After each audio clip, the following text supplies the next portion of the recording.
Mes amis, bonjour et bienvenue à votre chaîne AOB Canada Immigration. Aujourd'hui, Monsieur Allouche Mohamed, qui est un consultant réglementé, est avec nous pour répondre à vos questions. Bonjour Monsieur Allouche. Bonjour Monsieur Drissi. Et merci de nous avoir accordé ce temps-là juste pour répondre aux questions de nos abonnés, des abonnés de la chaîne AOB Canada Immigration. C'est toujours un plaisir. Merci beaucoup. Généralement, on ne va pas essayer de donner trop de détails ou des réponses techniques. On va essayer d'aller directement au fond des questions et c'est à vous les abonnés de la chaîne d'aller chercher les détails sur les sites utilisés. Et on va parler de quel sujet aujourd'hui? Aujourd'hui, nous allons parler du PEC, du CSQ et enfin de certaines petites questions. Programme d'expérience québécoise. Exactement. Et le certificat de sélection du Québec. C'est bon. Donc, premièrement, la première question qui se pose, expliquez-nous, c'est quoi le PEC, le programme d'expérience québécoise, c'est quoi au juste? Ok. Tout d'abord, bonjour à tous les abonnés de la chaîne AOB Canada Immigration. Bonjour Ibrahim. Voilà, donc le PEC, c'est un programme initié par Immigration Québec pour faciliter l'obtention de CSQ, à savoir le certificat de sélection du Québec, et par la suite d'obtenir la résidence permanente du Canada. Alors, dans le PEC, il y a deux volets. Il y a le volet diplômé et il y a le volet travailleur. Alors, pour le volet diplômé, c'est généralement les gens qui étaient dans certains programmes qui sont admissibles dans le cadre du PEC, à savoir le programme de DEP 1800 heures et plus, le programme DEC, diplôme d'études collégiales, diplôme de maîtrise, diplôme de doctorat. Et ces gens... Le baccalauréat aussi? Le baccalauréat, oui, excusez-moi, le baccalauréat aussi. Et par la suite, ces gens qui ont fini ces études, après avoir obtenu leur diplôme, ils peuvent demander directement l'obtention de leur certificat de sélection de Québec. Pour le volet travailleur, il s'agit généralement des travailleurs qui sont venus au Québec via des contrats, via des offres d'emploi. Donc, ils ont obtenu un contrat valable pour une, deux, peut-être même parfois 3 années.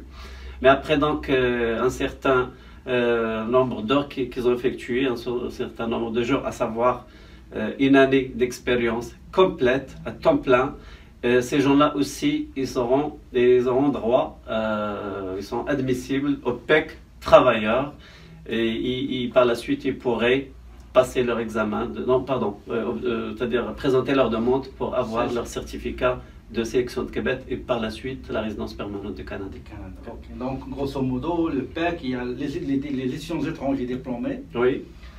Et les travailleurs étrangers qui travaillent à temps plein, qui viennent travailler ici à temps plein pour une durée, c'est-à-dire de 2-3 années, une année parfois, mais après 1 an, ils ont droit donc de commencer la procédure d'immigration à l'intérieur du Canada même. Et qui commence par le CSQ. Oui, c'est ça. Ils présentent une demande de CSQ. Dès qu'ils reçoivent le CSQ, ils vont faire une demande. Ils ont appliqué pour avoir la résidence permanente du Canada. Oui. Okay.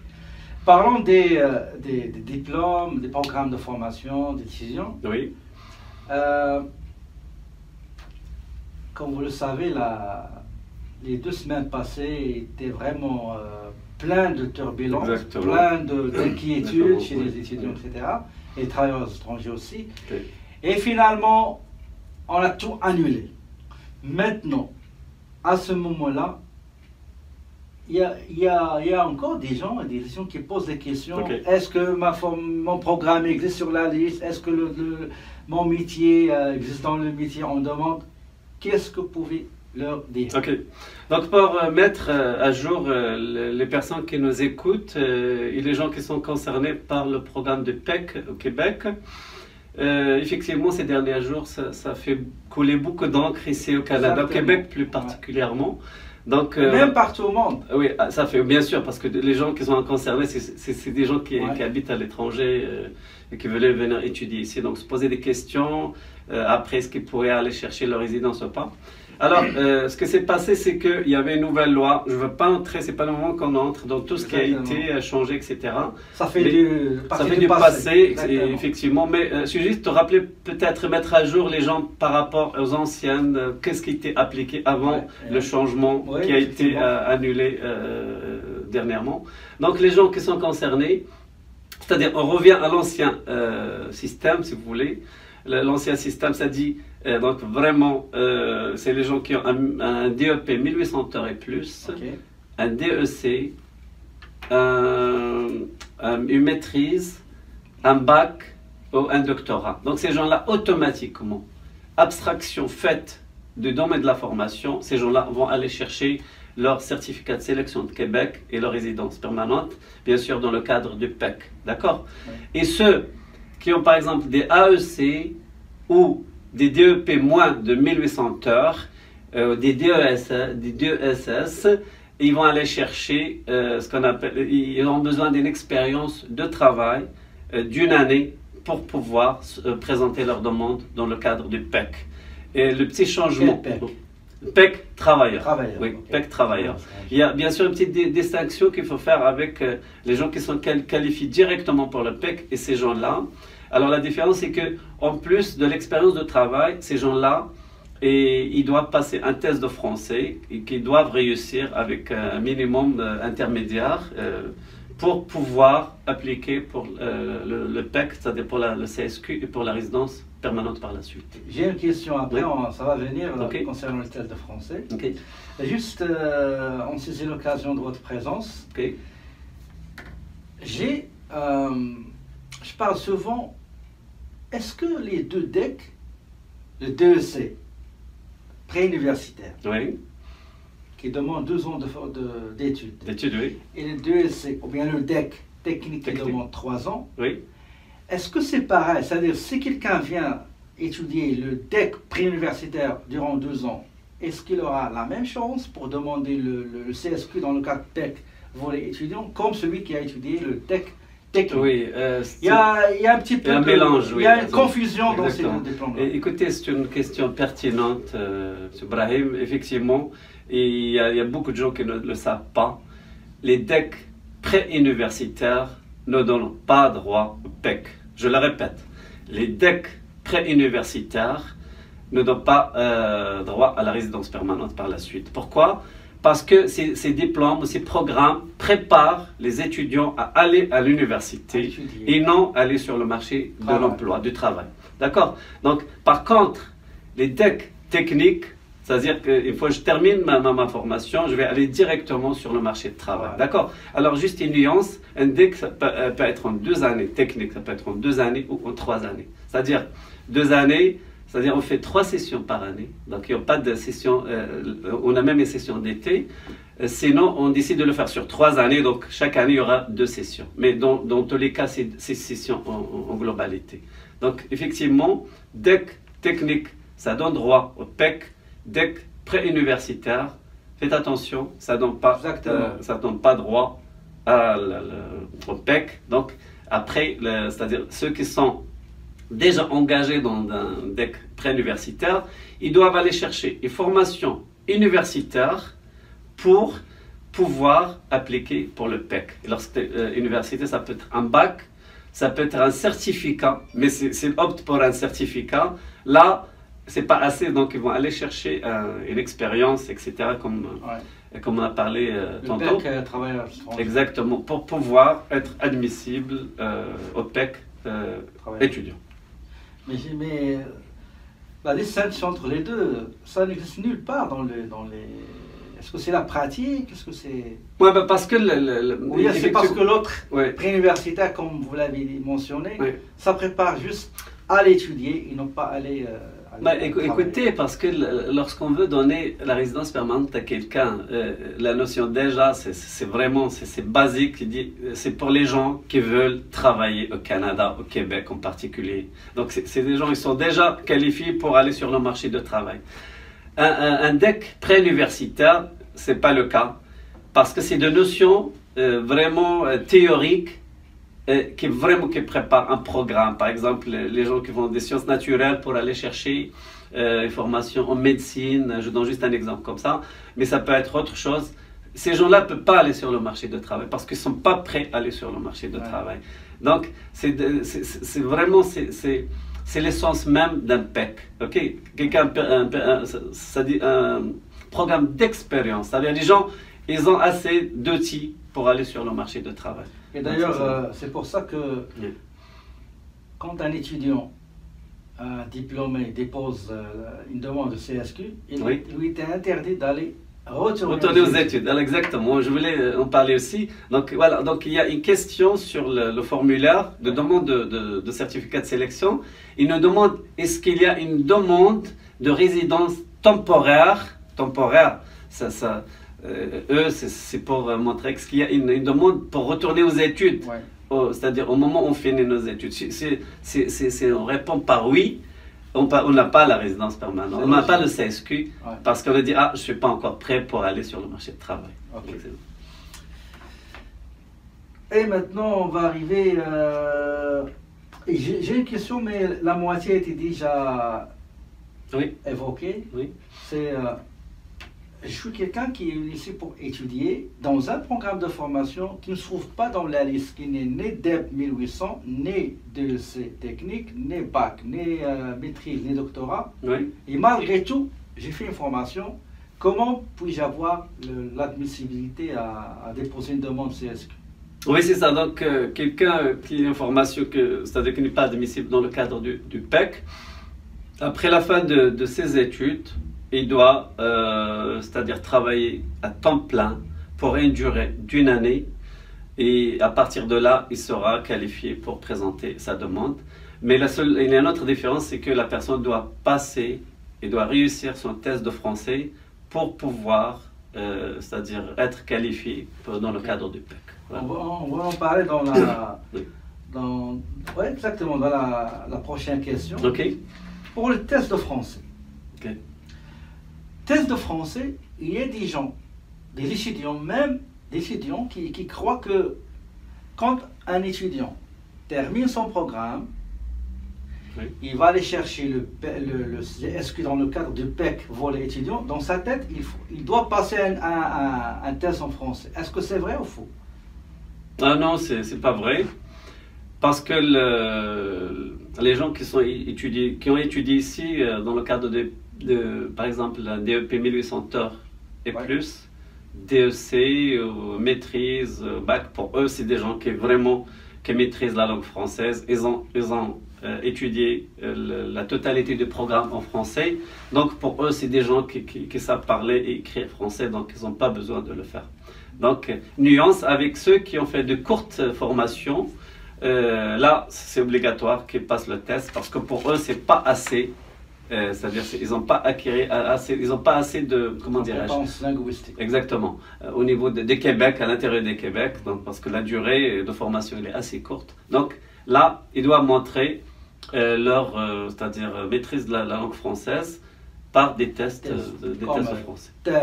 Comme TEF, comme TEFAC, TCFQ, DALF, etc. Donc il y en a beaucoup qui sont acceptés par. Quand vous parlez de courte durée, ça veut dire quoi? Courte durée, ça veut dire comme quelqu'un qui a une formation d'un DEP en cuisine, par exemple 1400, je crois 1400, quelques 70 heures. Donc c'est pas 1800, c'est pas assez. Quelqu'un qui a fait un AEC, une attestation d'études collégiales, aussi ces gens-là, ils sont pas donc étudiés assez. Exactement, ils sont pas exemptés.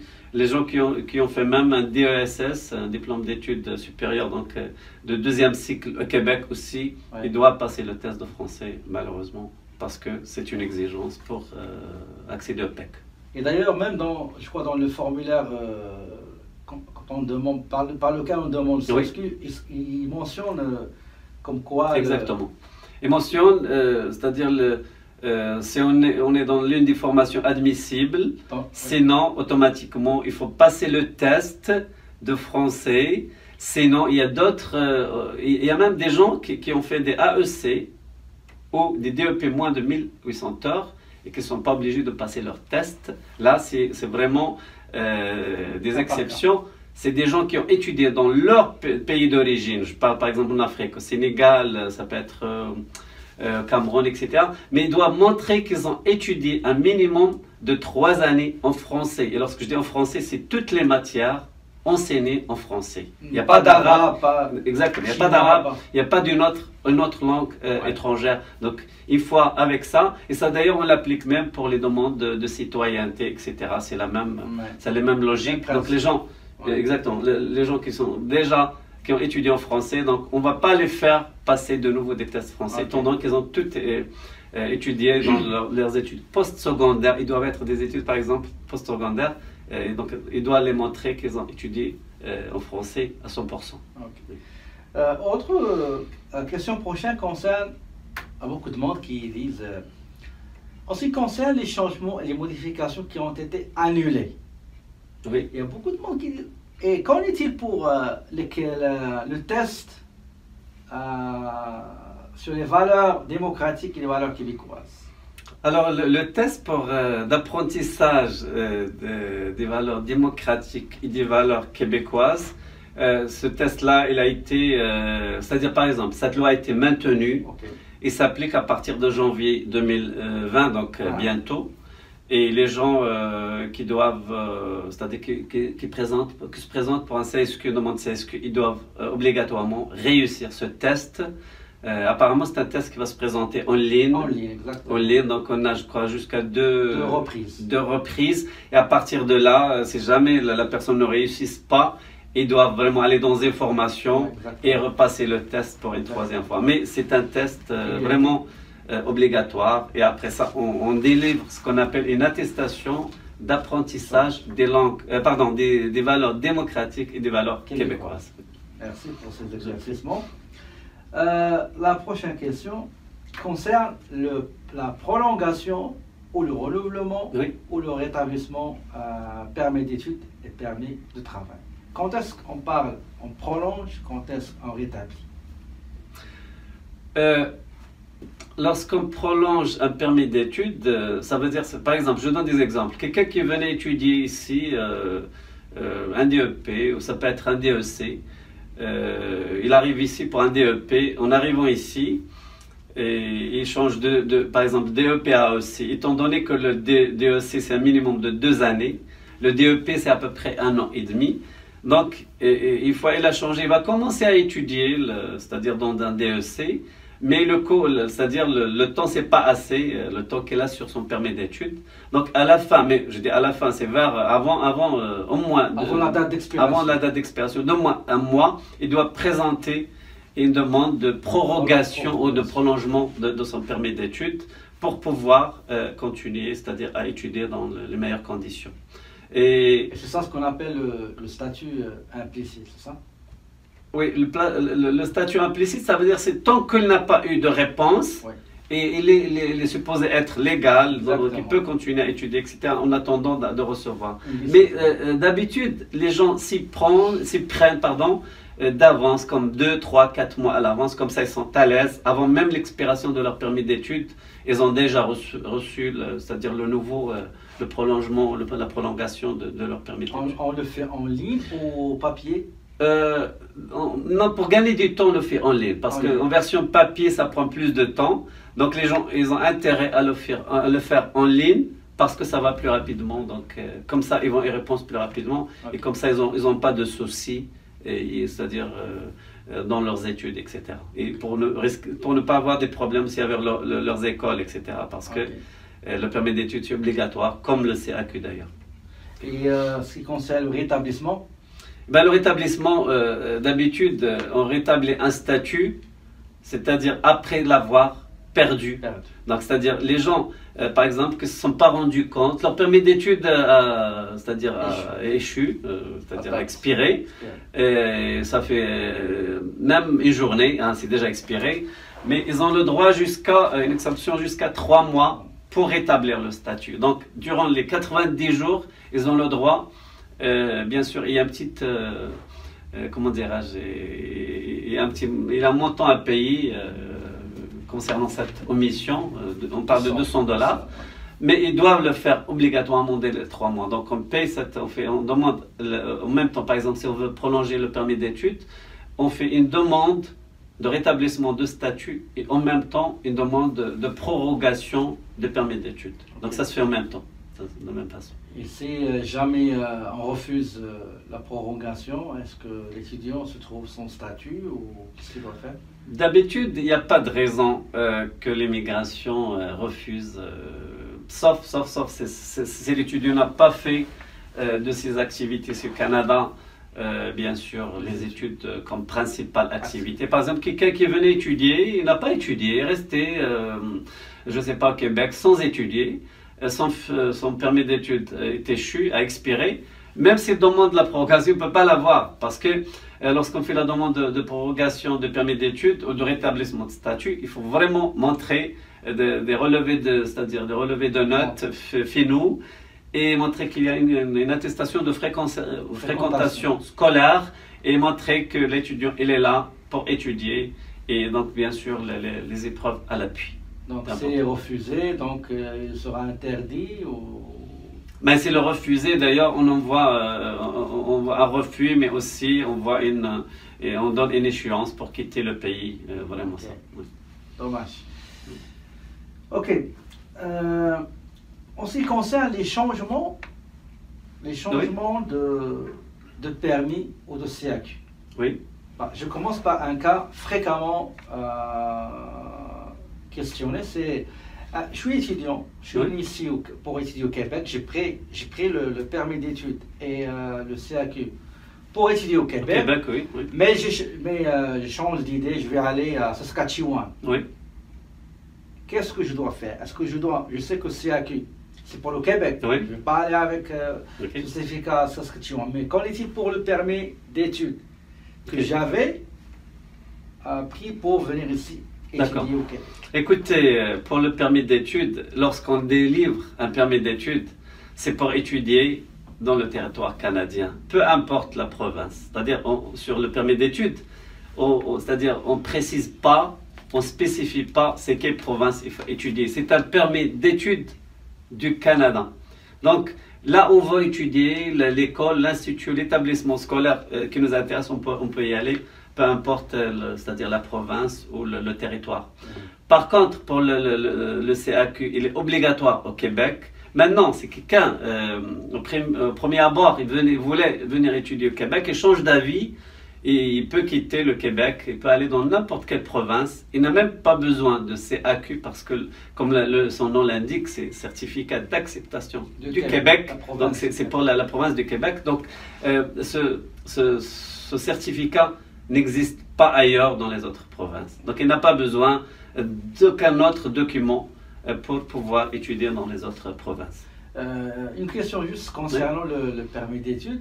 Si jamais je viens, l'agence, dans l'aéroport, il a mis l'université Laval, l'université Sherbrooke. Ok, oui. Dans ce cas-là, qu'est-ce que je dois faire?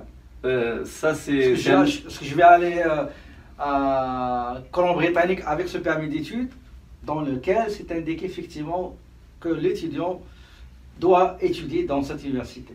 Écoutez, d'habitude, ils mettent soit le nom de l'université ou peut-être ils mettent juste c'est un permis d'études universitaire. Okay. Alors, je vais aller cas par cas. C'est mettre juste un permis d'études universitaire. Malheureusement, c'est fait un malheur pour les gens qui veulent venir pour changer de CAQ, donc c'est pas possible tant qu'ils n'ont pas changé de permis d'études, parce que le permis d'études n'est pas valide, n'est pas valable pour étudier, il n'est pas accepté pour étudier un DEP, un DEC ou une autre formation qui n'est pas universitaire. Donc dans ce cas-là, il doit aller dans une formation universitaire, c'est obligatoire, peu importe la province. D'accord. Ça veut dire que les étudiants qui m'informent comme quoi ils ont changé le permis d'études de l'université vers le TEP, etc., ça veut dire que oui. Sur le permis d'études, c'était pas bien spécifié. Non, c'était pas précisé. Parce que dans ce cas, si on ne précise pas, c'est-à-dire comme quoi il s'agit d'un permis d'études universitaire, ouais. Là on peut se permettre de faire le changement de CAQ. Okay.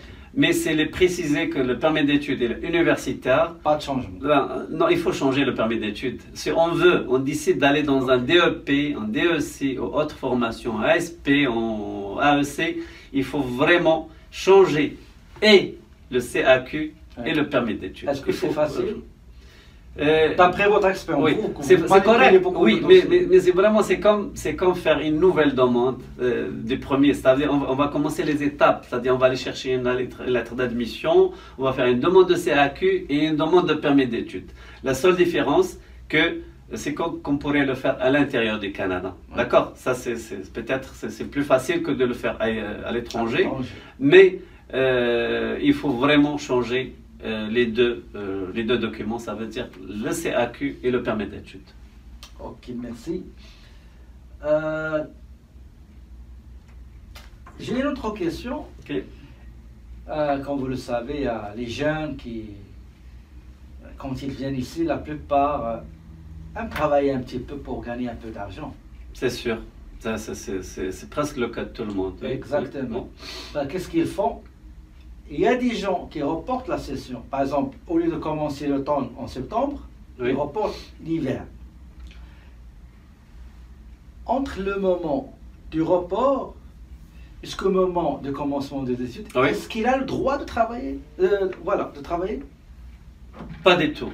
Pas du tout. Malheureusement, c'est une erreur que font beaucoup d'étudiants ici, d'étudiantes aussi. C'est qu'ils viennent pour une raison pour une autre, et ils ne commencent pas les études, c'est-à-dire immédiatement, donc ils vont reporter d'un mois. Parfois, c'est même pas volontaire, parce qu'ils viennent pour une école et ils disent un DEP, je ne sais pas quoi, je ne peux pas citer des noms, mais ils disent que c'est-à-dire il n'y a pas de place disponible. Okay? Les classes sont complètes, donc ils vont dire on va vous inscrire dans un mois, peut-être dans 2 mois, etc. Ouais. Et dans ce cas-là, l'étudiant, il ne peut rien faire. Il n'a pas le droit de travailler parce que le permis de travail, il donne droit, c'est-à-dire le permis de travail, c'est-à-dire l'étudiant, il a le droit de travailler 20 heures par semaine, mais la condition, c'est qu'il soit à temps plein. C'est-à-dire au moment qu'il commence à étudier à temps plein, il a droit de travailler 20 heures par semaine. Et il peut aller jusqu'à travailler à temps plein durant les vacances, etc. Ça, c'est correct. Mais s'il n'est pas aux études à temps plein, je parle de la loi, il n'a pas le droit d'étudier, de travailler tant qu'il n'a pas commencé ses études. Ok. Donc, une autre question.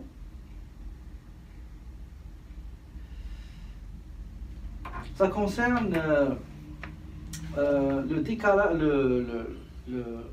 comment je vais l'appeler? Voilà, le délai d'attente.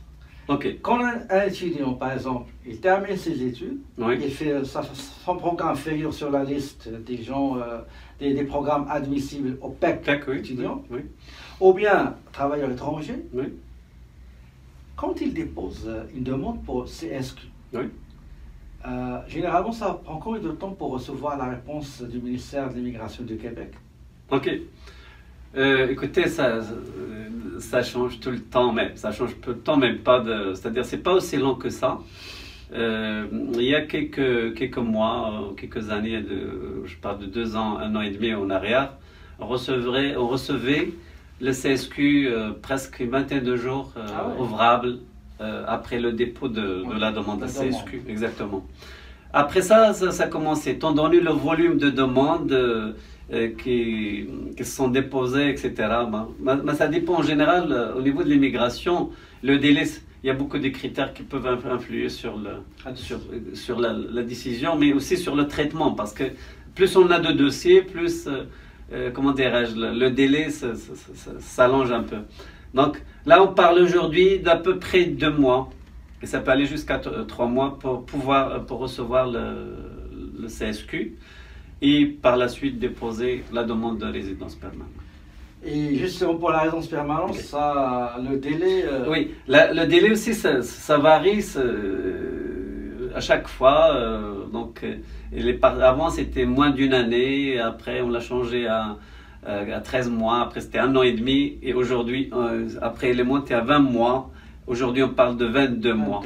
Ça veut dire quoi ça? Ça veut dire quelqu'un qui veut déposer sa demande de résidence permanente. On commence par la demande de CSQ. Aujourd'hui, il reçoit sa résidence permanente dans un délai de 2 années à peu près. Minimum.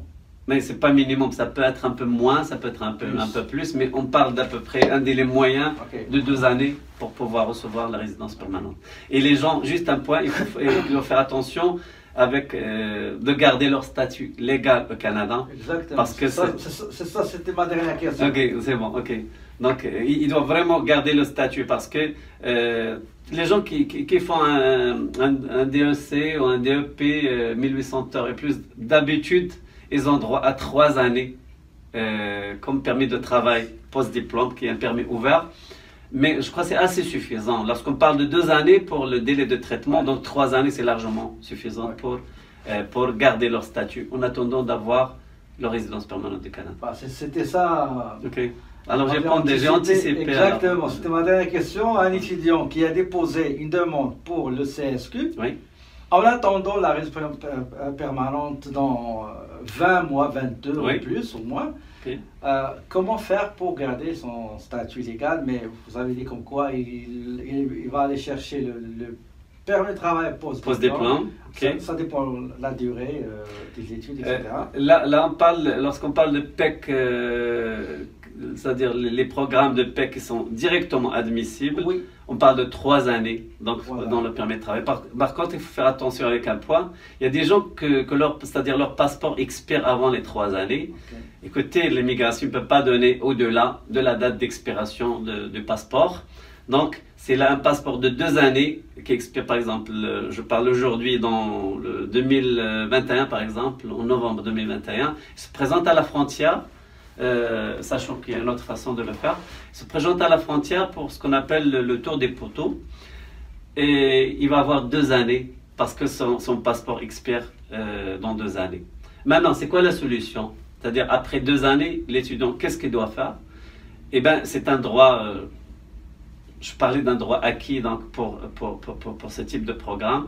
Ils ont droit, une fois renouveler leur passeport, le nouveau passeport, ils peuvent faire une demande. Cette fois-ci, en ligne, parce qu'à l'aéroport, ils n'ont pas d'extension de permis de travail post-diplôme. Donc, ils doivent faire une demande en ligne, bien sûr, avant l'expiration de leur ancien permis de travail ouvert, pour pouvoir bénéficier de l'année qui est restée pour l'autre permis de travail post-diplôme. Donc, on vous remercie beaucoup pour ces réponses pertinentes aux questions de nos abonnés. Et on espère vous revoir.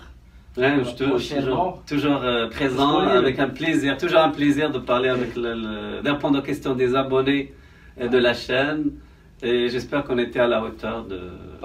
Comme toujours. La prochaine fois, on va essayer de parler l'entrée express et un peu d'Arima. Il y a beaucoup de monde qui... c'est des sujets d'actualité aujourd'hui. Il y a beaucoup de gens intéressés. Donc, écoutez, on vous remercie énormément et on remercie nos chers abonnés. J'espère que cette vidéo vous sera utile. N'oubliez pas de vous abonner, de partager et de liker et de commenter. D'ici une nouvelle capsule, je vous souhaite une très belle journée et je vous dis mes amis, à la prochaine. Merci beaucoup. À la prochaine.